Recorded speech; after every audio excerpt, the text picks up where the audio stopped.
Assalamualaikum warahmatullahi wabarakatuh. Terima kasih kepada ibu-ibu yang telah hadir. Semoga ibu-ibu diberikan kesehatan dan keberkahan pagi ini oleh Allah Subhanahu wa taala. Perkenalkan kembali, saya tidak bosan-bosan untuk memperkenalkan diri. Bila ibu-ibu yang tidak tahu nama saya dan asal saya dari mana, nama saya Gali Muhammad Ramdan dari Desa Cikampung, Kabupaten Sukabumi, Kecamatan Cirat. Untuk pertemuan PK2K kali ini kita akan membahas tentang kajian pengertian hak-hak anak, dan hak-haknya. Mungkin secara harfiah, pengertian anak secara umum adalah apa yang dimaksud dengan anak adalah keturunan atau generasi kita sebagai suatu hasil dari hubungan antara laki-laki dan perempuan yang sudah menikah maupun di luar pernikahan. Kemudian di dalam hukum adat sebagaimana dinyatakan oleh Surjo Ingjo Puro yang dikutip dalam Tarikh Setiadi, dinyatakan bahwa kecuali dilihat oleh orang tuanya sebagai penerus generasi, juga anak itu dipandang pula sebagai wabah, di mana semua harapan orang tuanya kelak kemudian hari wajib ditumpahkan pula dipandang sebagai perlindung orang tuanya kelak bila orang tuanya itu sudah tidak mampu lagi secara fisik untuk mencari nafkah.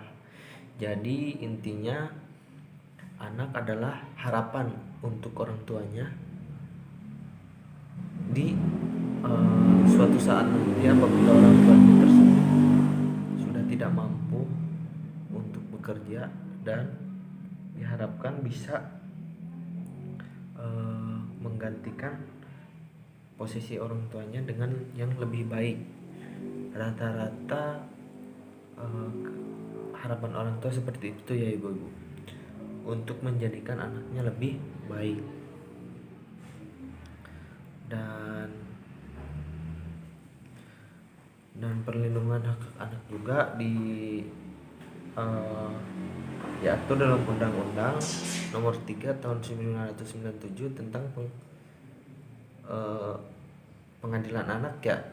Apabila anak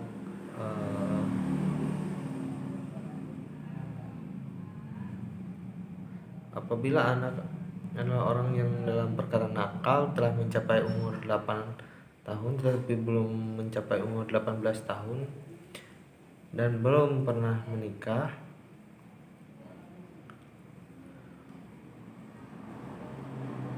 Undang-Undang Nomor 39 1999 tentang hak asasi manusia dinyatakan bahwa anak adalah setiap manusia yang berusia di bawah 18 tahun dan belum menikah, termasuk anak yang masih dalam kandungan, apabila hal tersebut adalah demi kepentingannya.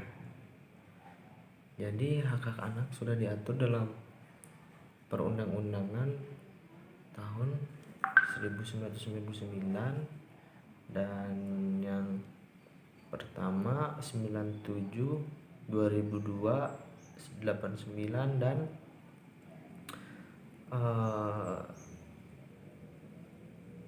tahun berapa lagi nih ya? Dan juga UNICEF mendefinisikan sebagai penduduk yang berusia 0 sampai 18 tahun. Berdasarkan beberapa pendapat di atas, maka dapat dinyatakan bahwa anak adalah seorang yang belum berusia 18 tahun. Jadi yang disebut anak tersebut yang masih dalam bimbingan kita, misalnya anak yang masih sekolah, kalau disederajatkan dari SMA ke bawah. Jadi kalau sudah lulus SMA ke atas, mungkin anak tersebut harus belajar mandiri dan harus belajar mempertanggungjawabkan hidupnya sendiri. Jadi apabila masih ada anak yang masih bergantung kepada orang tuanya umur segitu, bisa dibantu untuk orang tuanya untuk mendapatkan pekerjaan atau penghasilan yang bisa menghidupi dirinya sendiri agar belajar untuk bertanggung jawab membela orang tuanya kelak di masa tua nanti. 2. Untuk hak-haknya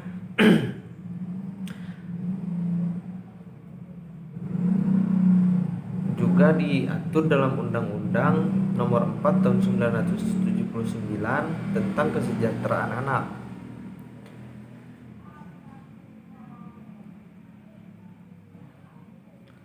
Kesejahteraan dan mengatur hak-hak atas kesejahteraannya itu hak atas kesejahteraan perawatan, hak asuh bimbingan, hak atas pelayanan.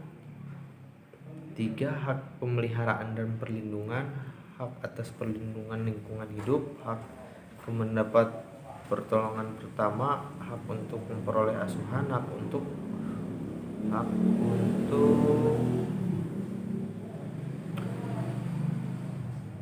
memperoleh pelayanan khusus, hak untuk mendapatkan bantuan pelayanan. Jadi yang saya jelaskan kali ini mungkin hanya sebagian. 1. Hak asuh. Hak asuh itu wajib hukumnya bagi orang tua untuk mengasuh anak dalam kurun waktu yang itu tadi maksimal 18 tahun dan kemungkinan setelah 18 tahun anak tersebut harus bisa mempunyai pekerjaannya sendiri. Untuk perlindungan, kita sebagai orang tua wajib melindungi dan membimbing anak tersebut untuk bisa menjadi orang yang bertanggung jawab, jujur, dan mungkin kalau bisa sama bijaksana ya.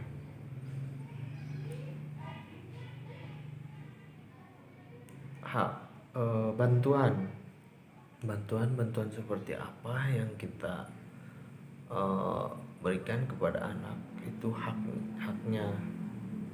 Dan juga hak pendidikan. Sekarang ada hak pendidikan, wajib belajar 12 tahun ya ibu-ibu, untuk diusahakan agar bisa belajar 12 tahun mungkin sampai SMA.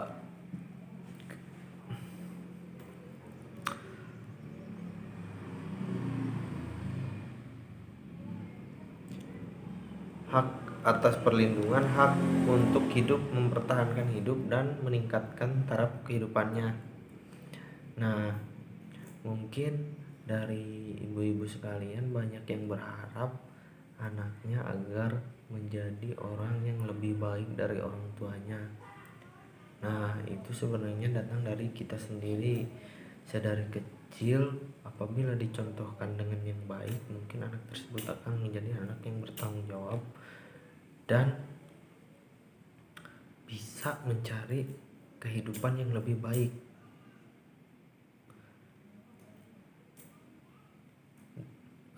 Yang ketiga, hak atas suatu nama dan status kewarganegaraan. Jadi apabila ibu-ibu dan sekalian harus mendapatkan hak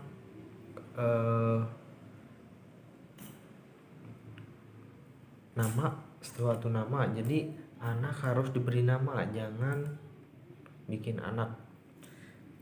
saja tidak dikasih nama. Dan juga hak untuk status kewarganegaraan, kita harus mendaftarkan anak tersebut untuk mempunyai akte kelahiran, maupun kalau sudah menginjak 18 tahun kita bikinkan KTP, kita suruh membuat KTP.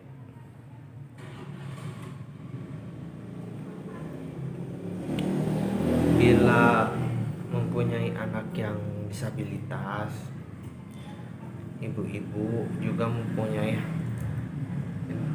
si anak juga mempunyai hak untuk memperoleh perawatan, pendidikan, pelatihan, dan bantuan khusus untuk menjamin kehidupannya sesuai martabat kemanusiaan dan berpartisipasi dalam kehidupan masyarakat berbangsa dan bernegara. Jadi ada haknya ya.